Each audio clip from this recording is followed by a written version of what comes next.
हाय दोस्तों। तो कैसे हैं आप लोग। दोस्तों, आपका स्वागत है मेरे यूट्यूब चैनल हॉरर टाइम्स में। दोस्तों, आज मैं आपको असम से जुड़ी एक सच्ची डरावनी खौफनाक कहानी आप लोगों के साथ साझा करने जा रहा हूँ। दोस्तों, असम जैसी जगह उन लोगों के लिए ठीक है जिनको भूत प्रेत में दिलचस्पी हो। असम को भारत का काला जादू की राजधानी का खिताब भी मिला है। ऐसा कहा जाता है कि बहुत पहले दूर दूर से लोग यहाँ काला जादू सीखने आते थे। आसाम में ये भी माना जाता है कि अगर किसी ने काला जादू और मंत्र शक्ति में महारत हासिल कर ली तो वो इंसान को जानवर में भी बदल सकता है। आसाम में नागांव नाम का एक छोटा सा गांव है। इस गांव में काला जादू की कोई सीमा ही नहीं। यहाँ जानवरों और पंछियों की बलि दी जाती है। सबसे ज़्यादा हर अमावस की रात में शाम 6 से 9 बजे के बीच पंछियों की बलि दी जाती है। रात को तो जैसे इन मरे हुए पंछियों की बारिश होती है। बहादुर से बहादुर इंसान भी ये दृश्य देखकर डर जाए। वैज्ञानिक की कभी इन चीज़ों का पता नहीं लगा पाए हैं। ये वारदात कुछ 10 साल पहले की है। नागांव में अपने परिवार के साथ काया नामक लड़की रहती थी। वो 16 साल की स्कूल पढ़ने वाली युवती जिसके बचपन से ही आकर्षित रूप की चर्चा गांव भर में थी। गांव के कई मर्द काया की सुंदरता को देखकर मोहित हो जाते। उसका जवान हुस्न, नीली आंखें और गोरा रंग देखकर मर्दों की बुरी नज़र अक्सर उस पर रहती।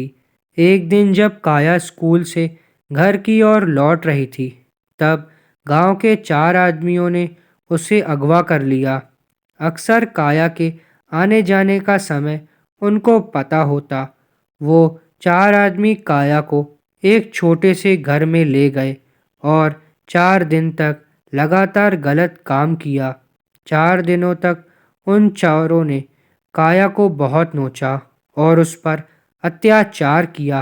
5वें दिन तड़पते हुए काया ने दम तोड़ दिया।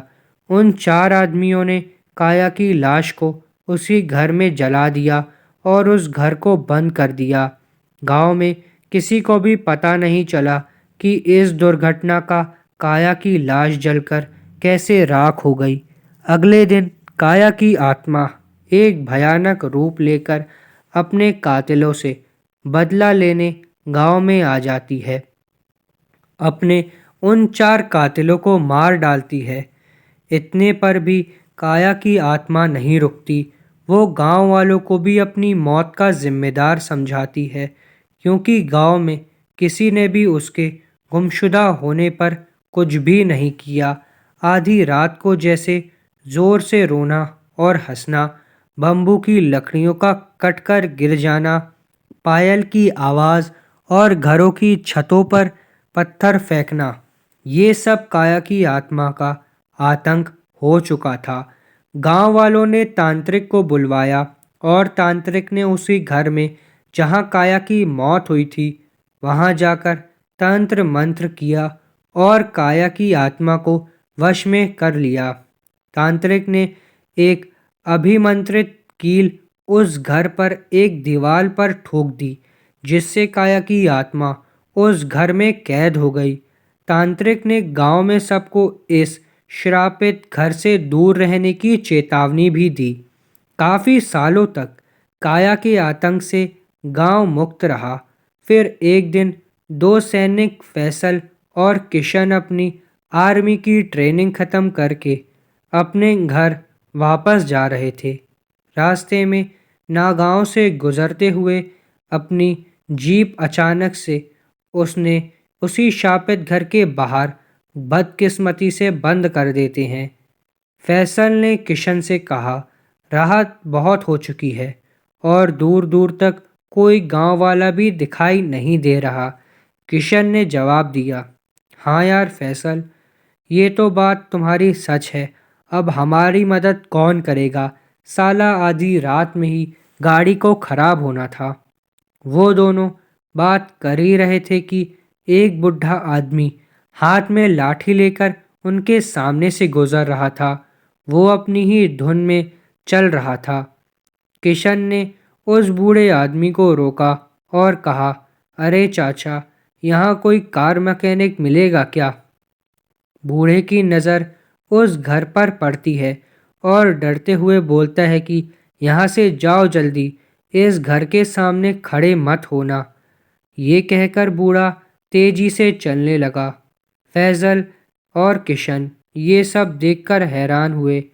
किशन ने कहा, अरे इनको क्या हुआ? मैकेनिक का तो बताया नहीं और हमें डरा और रहे हैं।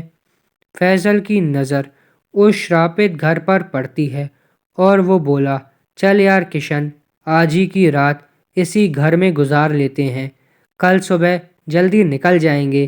किशन मान जाता है और दोनों उस शापित घर में चले जाते हैं। वो दोनों सेना के सिपाही थे, तो ऐसी बंद जगहों में कहाँ वो डरने वाले थे। जो देश की रक्षा करते हैं उन्हें ऐसी जगह में कोई फ़र्क भी नहीं पड़ता। उनका मोबाइल नेटवर्क ना चलने से वो दोनों अपने घर वालों को भी खबर ना दे सके। फैसल अपने सामान का बैग गलती से उसी कील पर टांग देता है जो तांत्रिक ने सालों पहले उस घर के अंदर ठोका था। बैग का वजन भारी था, तो कील और फैसल का बैग दोनों ही ज़मीन पर गिर जाता है। फैजल उसको नज़रअंदाज कर कील को एक तरफ फेंक देता है और अपना भारी बैग एक जगह पर रख देता है। दोनों सो गए और 1 घंटे बाद एक लड़की की जोर से रोने की आवाज़ आने लगती है। किशन की नींद खुली और उसने देखा कि एक लड़की बहुत डरावने भूतिया रूप में उसके सामने खड़ी थी। फैसल की गलती से काया की आत्मा आज़ाद हो गई थी और अब वो किशन के सामने खड़ी थी। काया ने गुस्से से बोला, चले जाओ वरना तुम भी मरोगे। किशन एक आर्मी सैनिक होने के नाते डरा नहीं। काया की आत्मा ने सोते हुए फैसल को हवा में ऊपर उठा लिया और कहा, तेरे दोस्त को मार डालूंगी, चले जाओ यहाँ से। काया ने फैजल को नीचे ज़मीन पर पटक दिया और फैजल की नींद खुल गई। फैजल को सर पर चोट लग गई थी और उसने भी काया की आत्मा को देखा और बोला, किशन चल भाग यहाँ से जल्दी। वो बूढ़ा आदमी भी इस घर की तरफ इशारा कर रहा था और चले जाने को बोल रहा था, पर हमने उसकी बात पर ध्यान नहीं दिया। किशन और फैजल अपना सामान लेकर उस श्रापित घर को छोड़कर भागने लगते हैं। रास्ते में उन्हें एक गांव दिखता है और वहां स्थित एक शिव मंदिर भी। किशन ने कहा, फैसल आज रात इस मंदिर के बाहर ही गुजारना पड़ेगा, यही एक सुरक्षित जगह है। फैजल किशन की बात मान गया और वो मंदिर के बाहर ही आसरा लगाकर बैठ जाते हैं। कुछ देर बाद एक सिद्ध साधु वहां से गुजरे और उनकी नज़र किशन और फैजल पर पड़ी। साधु ने उन दोनों को तसल्ली देते हुए कहा, ये सुरक्षित जगह है जहां तुम लोग बैठे हो, उस लड़की की आत्मा से तुम्हारी रक्षा होगी। किशन और फैजल आश्चर्यचकित होकर वहां खड़े हुए और किशन ने कहा, साधु महाराज, आपको कैसे पता कि हमारी हालत ऐसी उस लड़की की वजह से हुई है? साधु ने हंसकर जवाब दिया, इस गांव के हर कोने में से वाकिफ हूँ मैं। तुम दोनों की ये दुर्दशा की और क्या वजह हो सकती है ये मुझे पता है। किशन और फैसल अनजान थे कि कुछ दिन पहले ही एक सिद्ध साधु नागांव के शिव मंदिर में आए काला जादू से पीड़ित लोगों की मदद और अपनी सिद्धियों से वो अतृप्त आत्मा को मुक्ति दिलाते थे। इसलिए उन दोनों की हालत साधु देखते ही पहचान गए। किशन और फैसल ने अपने साथ जो भी भूतिया घटना हुई थी वो उन साधु महाराज को बताया।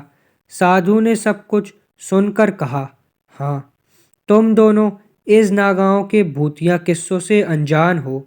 तुम्हारा भूत प्रेतों से कभी सामना नहीं हुआ, इसलिए तुम घर में ऐसे ही चले गए थे। तुम दोनों अभी मेरे साथ उस घर में चलो, क्योंकि ऐसी आत्माएं इतनी आसानी से पीछा नहीं छोड़ती।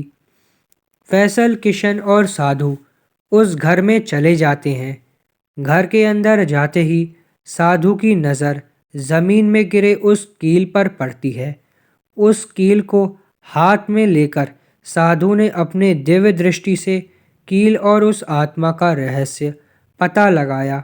फैजल ने कहा, अरे ये तो कील है ना, जिस पर मैंने अपना भारी बैग टांगा था, और बैग के वजन के कारण ये कील ज़मीन पर ही गिर गई थी।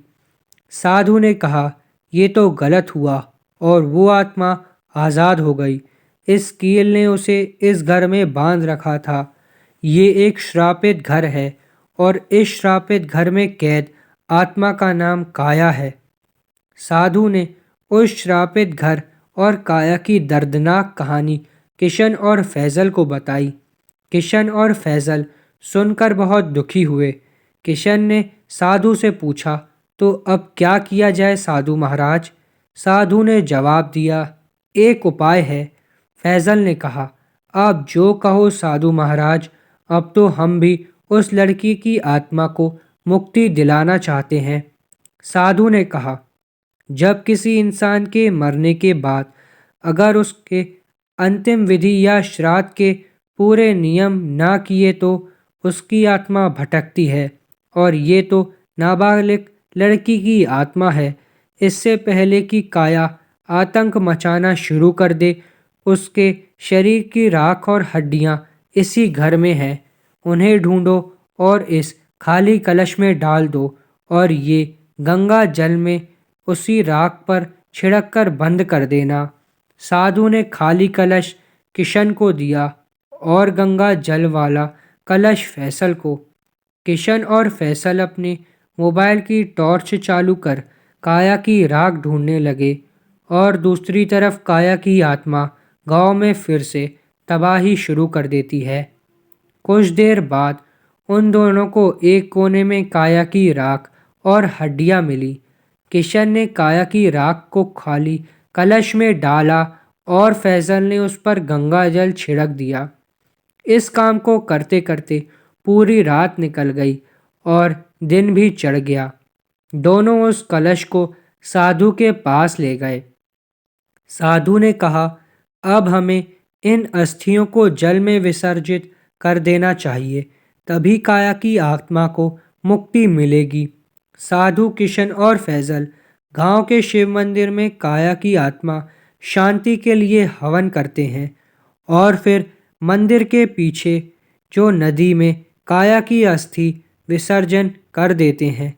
काया की आत्मा उस वक्त अपने इंसानी रूप में आकर किशन और फैजल से कहती है, आप दोनों का बहुत बहुत धन्यवाद। दुनिया में मेरी जैसी बहुत लड़कियां हैं जिनको इंसाफ नहीं मिलता और वो सालों तक भटकती रहती हैं। ये कहकर काया की आत्मा गायब हो जाती है, और ऐसे उस काया बेचारा लड़की को मोक्ष मिल जाता है। दोस्तों, I hope you liked the story, so make sure to subscribe and share my story. जय श्री राम।